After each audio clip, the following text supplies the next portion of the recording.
Pour ma part, j'ai été très marqué par les interventions d'hier matin, de la première demi-journée, qui nous ont fait réfléchir avec des éléments qui nous faisaient prendre de la hauteur, à la fois de la hauteur théologique, spirituelle, puisque nous avons inscrit notre réflexion dans une démarche finalement d'annonce, ce pourquoi nous sommes faits, pour annoncer le salut et pour percevoir combien notre réflexion sur la conversion écologique s'inscrivait vraiment dans une conversion pour le salut du monde. Et j'ai été frappé dans cette intervention de l'importance de prendre soin de la création, de prendre soin de la terre, comme nous devons prendre soin de toute créature, à commencer par nous-mêmes. Et ce terme de prendre soin, je pense, fait écho, il est beaucoup plus riche, beaucoup plus nourrissant que le terme de sauvegarde, de protéger. Il y a eu aussi une autre intervention qui nous a fait prendre de la hauteur par rapport aux grands mécanismes économiques. Nous avons entendu des chiffres sans pouvoir bien les mesurer tellement ils sont énormes.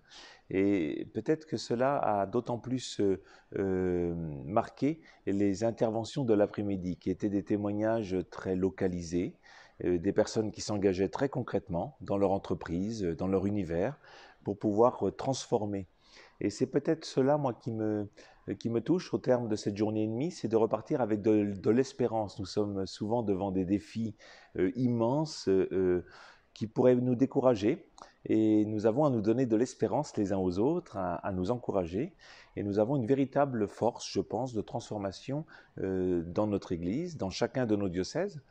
Pour ma part, je suis nouvel évêque de Créteil, donc je vais redécouvrir avec d'autant plus d'intérêt qui sont les personnes qui portent particulièrement cette question. J'en connais déjà quelques-uns.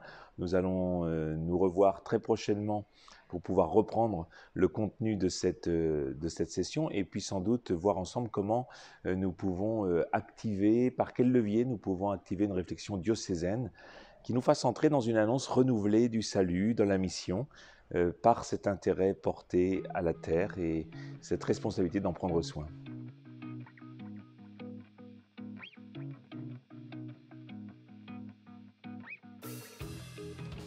Alors nous, lorsqu'on parle de ces sujets-là, on regarde moins la nature que la création. Pour beaucoup de gens, c'est exactement la même chose, mais la création, ça veut dire que on la reçoit de Dieu et qu'on accueille aussi le projet de Dieu sur la création, dont d'ailleurs nous faisons partie. Et donc c'est une thématique spirituelle parce que du coup la création est un don que nous recevons et puis elle est marquée par un projet, c'est-à-dire que ce n'est pas nous qui imposons notre projet sur la création, mais nous recevons ce projet de Dieu et nous nous mettons à son service. Voilà pourquoi ça nous demande une certaine responsabilité. Nous ne jetons pas sur la nature pour nous l'approprier, pour l'exploiter.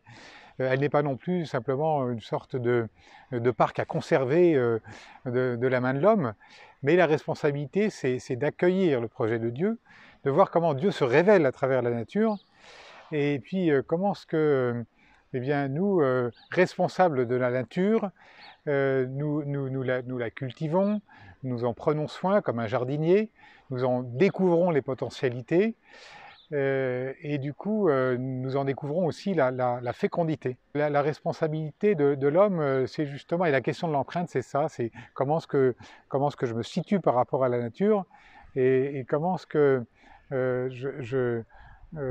disons que je collabore avec elle, et comment est-ce que je laisse cette création à la disposition aussi des générations suivantes.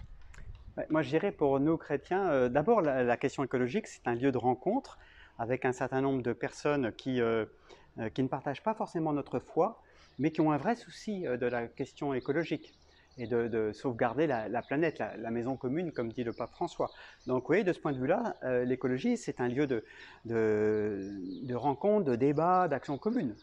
Alors, cela dit, c'est vrai qu'il existe plusieurs approches de l'écologie, qui ne sont pas forcément toujours compatibles d'ailleurs. Hein. En tout cas, pour nous chrétiens, si vous voulez, nous distinguons la nature de la création. Nous reconnaissons dans la création, cette création-là qui nous entoure, qui est magnifique, nous y reconnaissons au fond la marque du Créateur. Hein. Dieu qui est non seulement qui est à l'origine de cette création, mais qui lui donne un sens, qui lui donne une finalité. Donc, vous voyez, cette approche chrétienne, ça va, je dirais, ça induit une place particulière de l'être humain au sein de cette création. D'abord pour dire qu'au au fond, cette création, nous considérons qu'elle est un cadeau de Dieu. Elle est donnée, elle est confiée à l'homme par Dieu. Ça ne veut pas dire que l'homme est le maître de la création. Le maître, c'est Dieu. Et l'homme ne peut pas faire n'importe quoi. Mais précisément, elle lui est confiée non seulement pour qu'il en prenne soin, et il faut reconnaître que ça n'a pas toujours été le cas, mais je dirais aussi pour qu'il lui fasse porter du fruit. On peut penser à l'image de la vigne et des vignerons.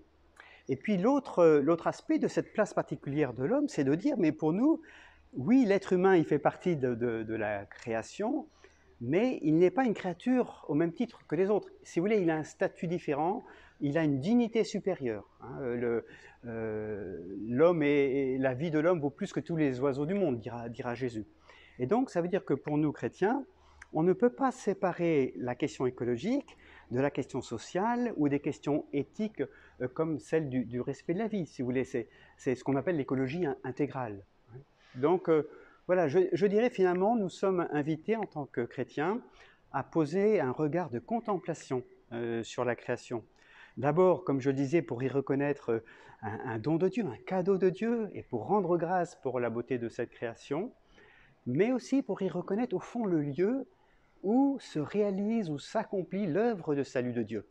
Le salut s'incarne dans la création, et au fond, c'est la création tout entière qui sera sauvée, qui est appelée à être renouvelée. Voilà, de ce point de vue-là, je dirais qu'on ne peut pas être chrétien sans être écologique. Je voudrais souligner que la question spirituelle ne vient pas se rajouter à tout le reste. La vie spirituelle, la vie avec Dieu, ou même la présence de Dieu, tout simplement, n'est pas quelque chose qui serait optionnel. Dieu est présent en toutes choses, il est l'auteur de toutes choses. Et justement, dans cette question de l'écologie, la dimension spirituelle n'est pas optionnelle. Elle est une manière pour un chrétien d'essayer de discerner la présence de Dieu en toute réalité, en toute chose, au cœur de toute la création. Et c'est ce qui conduit le croyant à louer Dieu, le Créateur, à le louer pour toutes ses œuvres, toutes les œuvres de la création et l'être humain, bien entendu.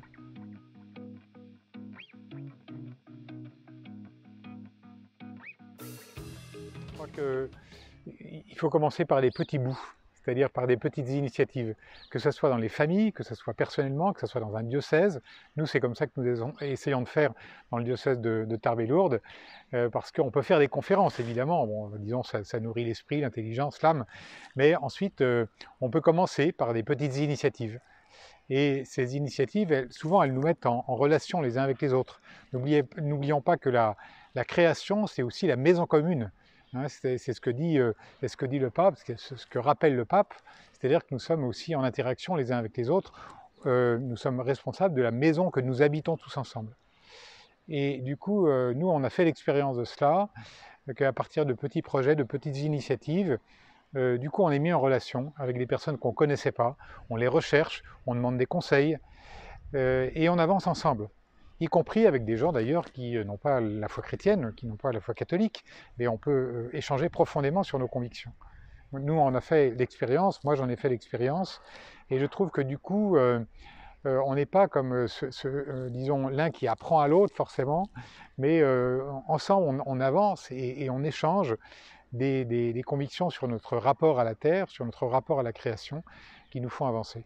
On est vraiment dans cette perspective de mettre en lien des expériences qui sont multiples en fait. Il y a beaucoup d'expériences dans un département et donc nous, notre idée c'est d'essayer de les mettre en lien, de faire une sorte de reliance, hein, c'est la relation et puis une alliance aussi pour que au fond on acquiert une sorte de culture du soin à porter à la création. La liturgie chrétienne, même si quelquefois on n'en a pas toujours conscience, c'est une liturgie entre guillemets cosmique. C'est vrai que l'Orient chrétien davantage le souligne. Pour nous d'Occident, nous sommes peut-être plus cérébraux. Pourtant, dans les actes liturgiques, tout le cré est présent. Dans les sacrements, il y a l'eau, l'huile. Bientôt, avec la Semaine Sainte, ce sera le bois de la croix et le bois des rameaux. Et toute la création est là, aussi les parfums avec l'encens. Et nous ne sommes pas uniquement un être individuel face à Dieu. Nous sommes l'humanité croyante et qui porte l'ensemble de l'humanité avec l'ensemble de la création. Et cette manière de vivre la liturgie dit une louange avec tout le monde créé, mais dit aussi il y a un engagement. Vous voyez, la création n'a pas à craindre la main de l'homme. Certes, la main de l'homme peut être parfois blessante, elle l'est dans nos relations les uns avec les autres, elle l'est aussi par rapport à la création, mais la main de l'homme est aussi utile, nécessaire pour que le monde qui nous est donné soit un monde plus beau. Vous voyez là sur cette terrasse, nous voyons Lourdes, la main des hommes hier, aujourd'hui et demain a ô combien agi sur ce lieu. Alors on pourrait dire, bah, c'était mieux avant, il n'y avait qu'une grotte et rien autour. Eh bien, l'aménagement des lieux a permis que, auprès de cette grotte, des millions de personnes puissent s'y rendre. Et en essayant de respecter au mieux ce patrimoine, cet environnement, le Gave, la montagne, les Pyrénées, et pourtant que tous puissent y prendre place. Donc n'ayons pas peur d'agir en être humain, mais toujours avec vigilance et dans le respect, dans le soin que nous apportons à tout ce que nous faisons.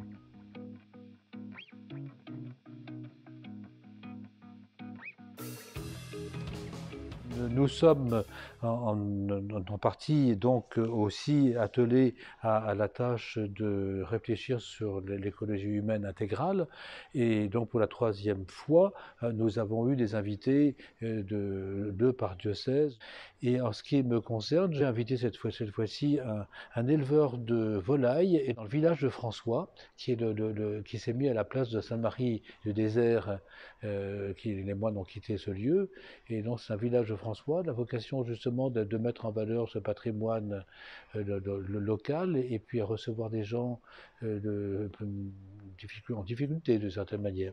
Et en ce qui concerne dans la commission écologie, j'en ai nommé une, c'était au début de 2020, je pense de 2020, peu après en effet notre première expérience ici en synodalité en 2019, en novembre 2019, et donc était présente en 2019 Maya Alexis, qui est un ingénieur bien engagé dans ce domaine de l'écologie, et j'ai nommé aussi Édouard, qui est le mari de Maya. Voilà le trio qui sont en responsabilité de la commission écologie de notre diocèse de Toulouse. Et un des fruits particulièrement importants de cela, c'est ceci. Un carnet de carême qui a été conçu par eux vers une conversion intégrale par le renouvellement de notre relation à Dieu. Carême diocésain pour l'année Laudato Si. Ils ont voulu, dans ce carnet, insister sur les vertus qui nous permettent d'aller vers, en effet, ce respect de la création. Et ça a mis en route beaucoup d'acteurs du diocèse, pas forcément liés à l'écologie en soi, des religieux, des religieuses, des prêtres, des laïcs en mission ecclésiale, enfin des gens de toutes sortes dans le diocèse, et j'en bénis le Seigneur. Donc à suivre et puis à vivre. La commission avait commencé à travailler déjà depuis 2017 et avait fait une première journée diocésaine en 2018, une première journée diocésaine de l'écologie intégrale. Et déjà avait réuni une petite centaine de personnes un dimanche, ça avait été une belle occasion.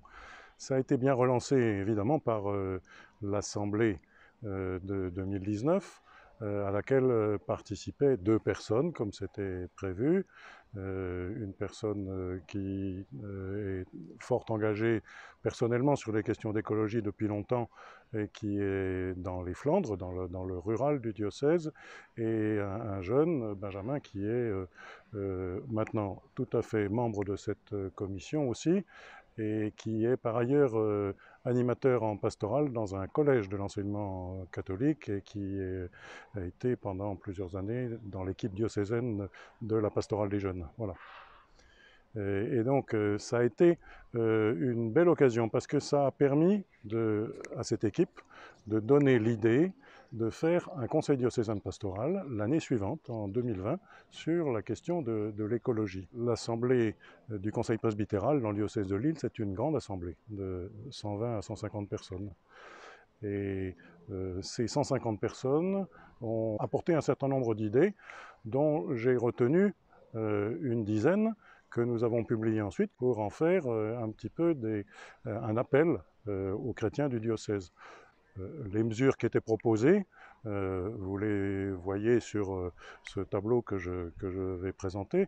Il y a des mesures qui sont des mesures, j'allais dire, d'engagement immédiat, chacun peut faire attention à la façon dont il se déplace en utilisant des modes de déplacement doux, comme on dit. Chacun peut faire attention aussi à la manière dont il se sert d'un certain nombre voilà, de réalités. Donc il y avait des indications pratiques pour cela. Puis il y avait aussi l'invitation à une réflexion de fond. Dans les mouvements, dans les paroisses, dans tous les groupements chrétiens, on peut réfléchir à se laisser former, par exemple, sur le sens chrétien de l'écologie.